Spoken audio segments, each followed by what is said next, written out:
Hello everyone, my name is Paul. Welcome to Common Touch of Fantasy, and this is my comic haul and the reviews for September 14th. And I got 6 comics today. It was a great comic day. A lot of stuff came out that I got, and I'm really excited about some of these comics. First one that I'm excited about is Eclipse.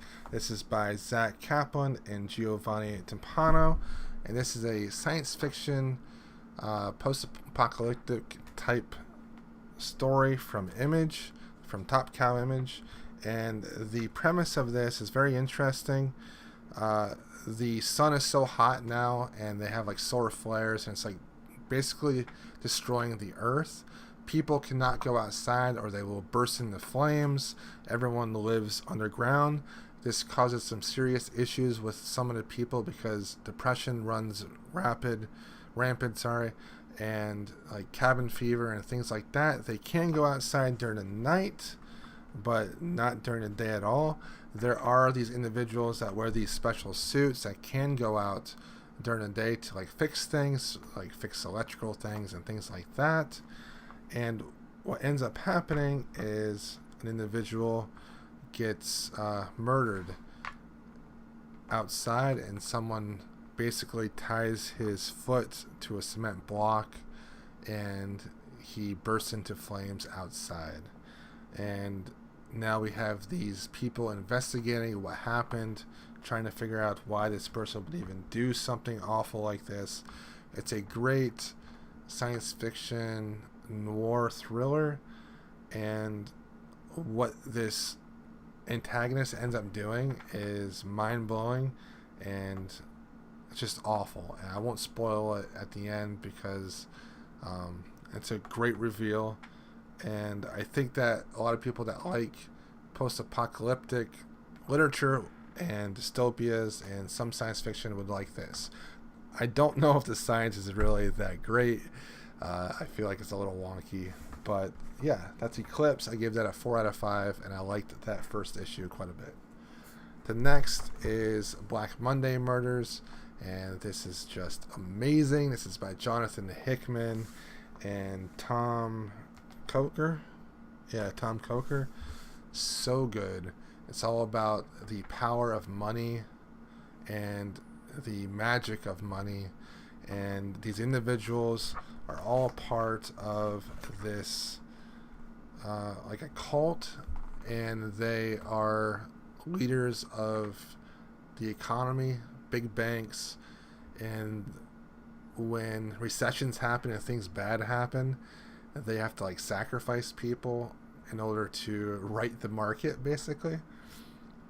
And so there's an investigator now investigating the murder of one of these individuals, and he's trying to look into this huge bank, which is Cina Bank, Caina. It's one of the large banks. And what's great about this is it ties in a lot of historical things, because some of these are flashbacks. These stories go back hundreds of years, and they are relevant to what's going on in the story now.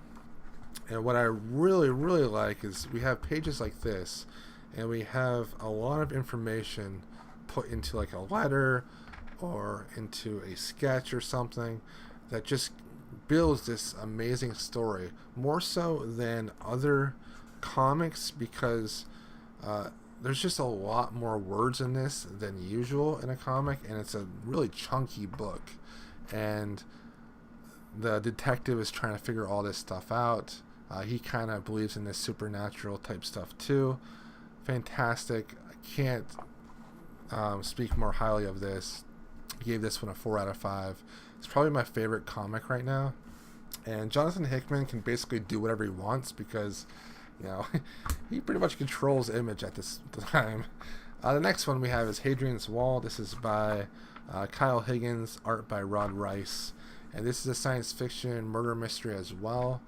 And I like these murder investigation, murder mystery type things in different genres. In Hadrians Wall, we have an individual that dies in space, but foul play is thought to be involved.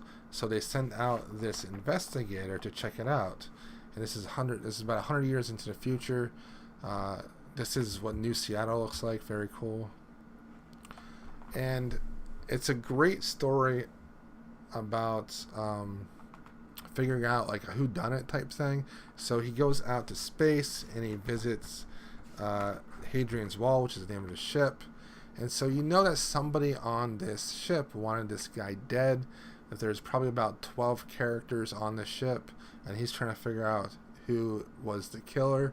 So it's very much a classic murder mystery detective type story, only there's a lot of science fiction elements. Also, his ex-wife is on the ship, and she hates his guts.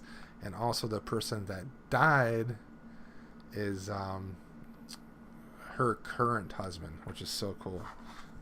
Great story so far. The art's a little bit hit and miss, but I think that this is going to go places that I'm really excited about reading.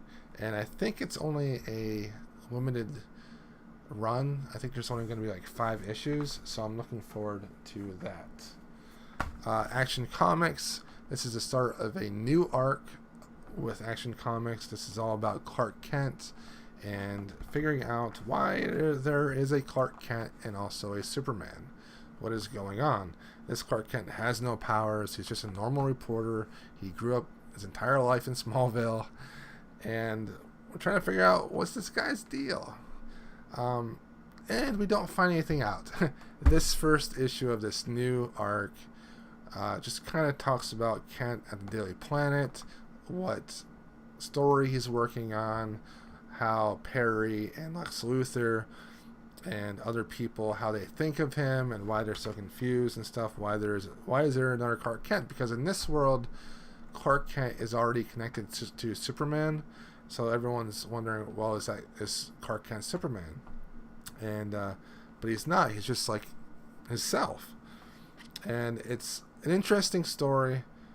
I enjoyed the first arc of Action Comics.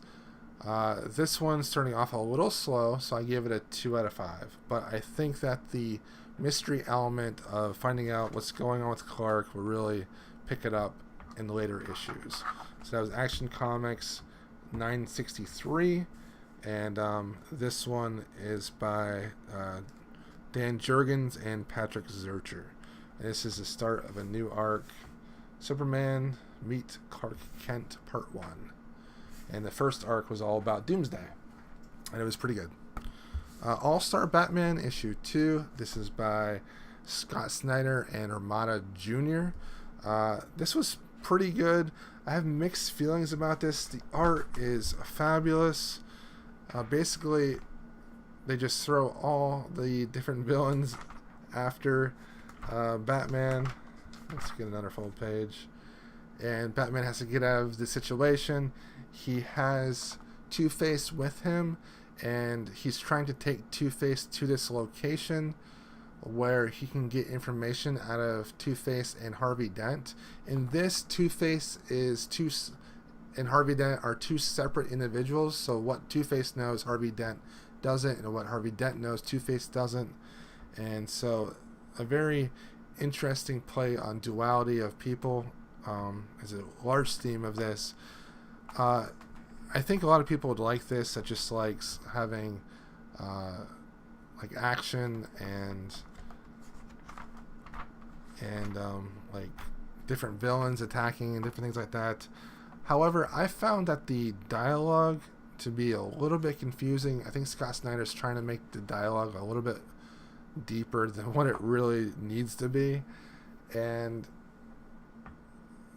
there's a lot of like small inconsistencies. So for example, at the beginning of this, they are on a train, and I have no idea how they got on a train, because at the end of the first issue they were on a big truck. Also, at the back of issue 1 and now the back of issue 2, there's like a side story, and the side story is about Duke, who is Batman's sidekick, and him becoming a hero himself. So it's very kind of odd to have two stories within the same issue, and it was odd for me very much so in the first one because I didn't know what they were doing, but now I know what they're doing. I kind of wish they had the same story throughout the whole thing, because I think that works better. The last one I read was the last issue of this Detective Comics arc. This is the first arc from the Rebirth issues. This is 940. This is by Tinian IV and art by Barros and Ferreira. Fantastic. I gave this a 4 out of 5, and I really like this arc of Detective Comics. Together we have a team with Batman, Wonder Woman, Red Robin. We have Spoiler, Clayface, and Orphan, and it's just a great group action story. So basically there is this paramilitary group coming after our heroes, and there's a lot of connections between the group and Batwoman.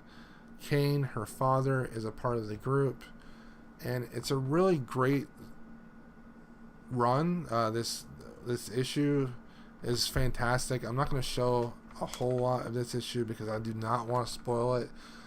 Suffice to say, though, there is a part in this that is just like emotionally impactful and nail-biting, and there's some amazing panels in this. The art is just great. I've loved its entire storyline, all 7 issues. I'm looking forward to see where it goes in the future, but this first 7 issues, this first arc was pretty good.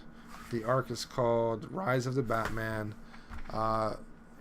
If the trade comes out, probably January or so, I would recommend Detective Comics Batman trade, or go ahead and get the 7 issues. I really enjoyed this. I thought it really went into Batman, Batwoman's past, and revealed some things I didn't know about the characters. So it was between this and Black Monday Murders for my pick of the week.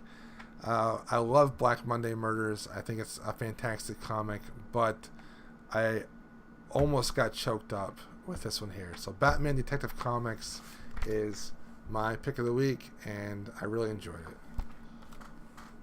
I hope you guys enjoyed the other camera showing the comics some and me talking about comics. Like this video if you enjoyed it. Comment below if you are a comic reader. If you read anything this week, let me know. Thanks for watching, guys. You guys are awesome. And I'll talk to you guys later. Please like, comment, subscribe.